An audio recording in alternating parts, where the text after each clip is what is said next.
Ryan stared at her cell phone screen, the messages of her soon to be husband flashing through it.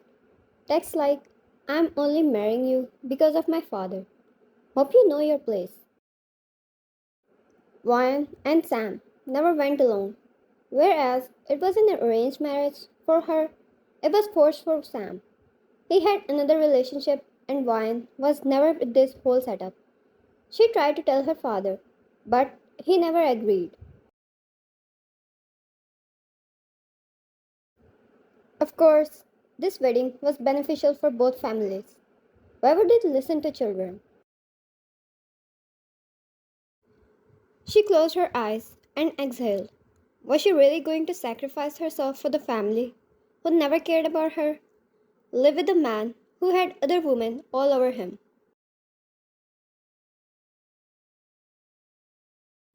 She looked at the text again and put her cell phone down angrily, her eyes falling on the mirror, watching herself dressed in the white, beautiful gown.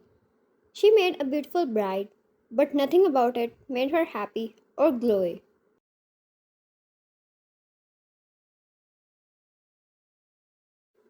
Getting up, she grabbed a bag and put her important things in there. The bag was not big, so it won't weigh much. She took cash and her credit cards and walked to the glass window, which opened up to the backside garden of her mansion.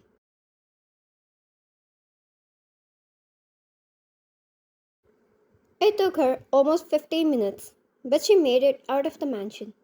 The problem was the road. There were people, and she didn't want to be seen, especially in a wedding gown.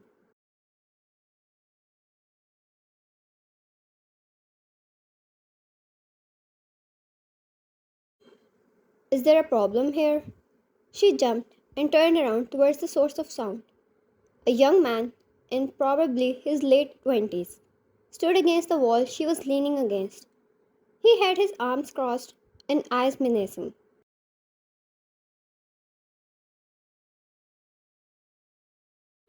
Wine? No, not at all.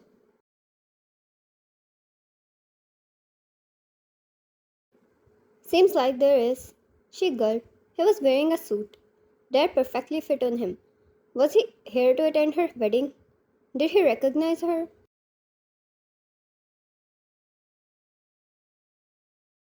Wine, I told you, there is nothing.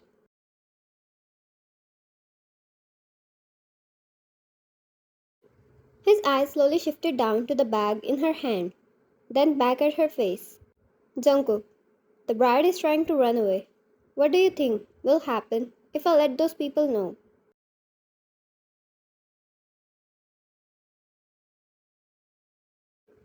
Wine, why would you do that? She threw her bag down and crossed her arms as well, not ready to back down either.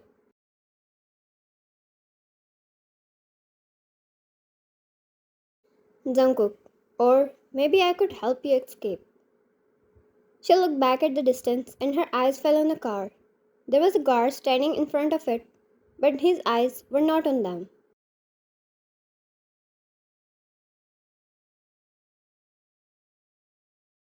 Wine belonged to a wealthy family, so a nice car and a guard was not too overwhelming to take, considering the people attending the wedding were usually from her circle too. But was she getting in a car with a stranger?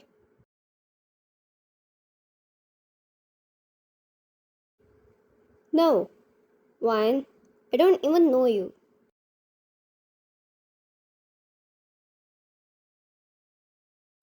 Jungkook, best of luck trying to escape, Senorita.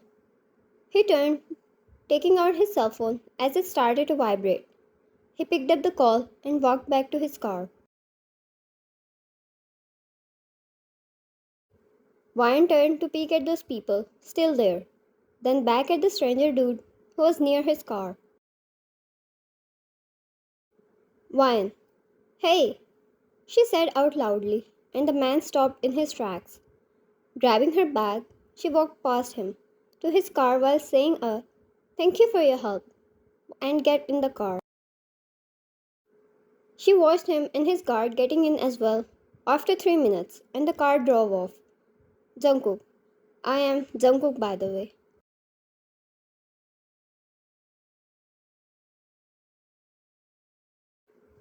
Fine, she replied and gave him a light smile. Do I know you, by the way?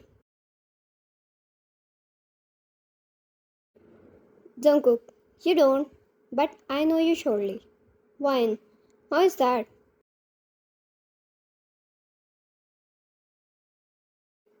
Jungkook. I saw you with this man once you're running away from now. In a restaurant. An angry woman suddenly getting off her seat threw a whole load of chili sauce on his head, followed by a glass of whiskey.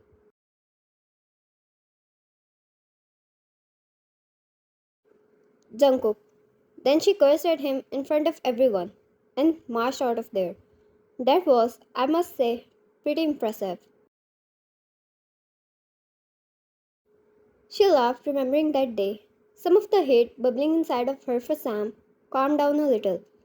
Fine, he completely deserved that.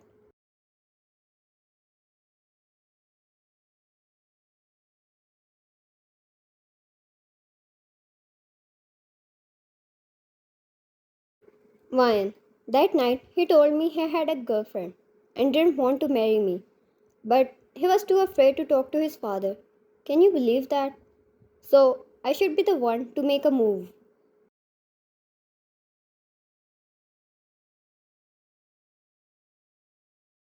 Fine. Okay, then I was angry, but I talked to dad because I didn't want to be in this drama. And Jungkook, and it didn't work out. Fine. Yeah, I mean, it's pathetic, but that's how it is. Jungkook, no, it's not pathetic.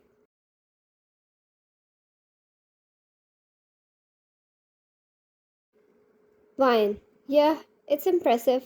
Like throwing chili sauce and wine is. Jungkook, maybe. He laughed softly. Her attention went on him. His laugh was hardly audible, yet it got her in a chokehold. He was clad in a classic head to toe. The outfit and his watch probably costed a million. His body screamed he was wild in gym, and he had such sharp features. Sharp eyes, chiseled jawbone, and an attractive mole right under his lips.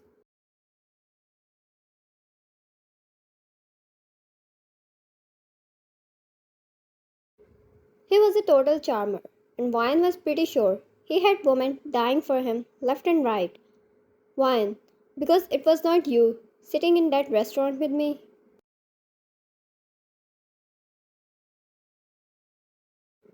Jungkook, I could be, he said and turned to her. You wanna try? Wyan quietly stared at him. What did she say about women dying for him? He had this hypnotizing effect like no one else ever did. Wyan, I guess.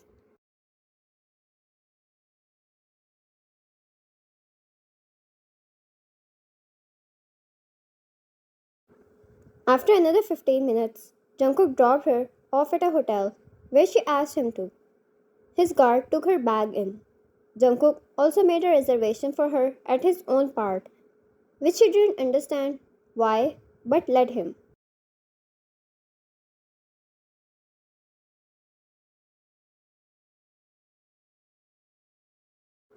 After getting dumped by a man, she thought she really needed this. Or maybe this one particularly handsome guy really held her in a chokehold. One, thank you for all this.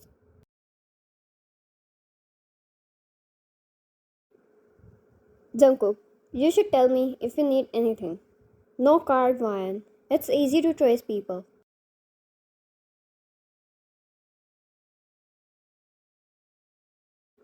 Ryan, my father is not a CIA. She laughed, not taking it seriously. But Jungkook had a serious, dark gleam hidden behind his eyes. He knew things she didn't. He had reasons she probably was going to hate him for. Jungkook, so tonight, same restaurant, but we might not order a chili sauce this time. He took a step closer, his hand resting against the car's hood, and he felt the way her cheeks turned red.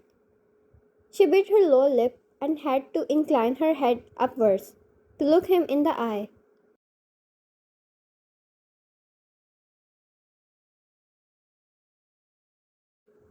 He was a tall, broad, and a perfectly built man, but no one told her that's exactly how a devil traps you in their cage.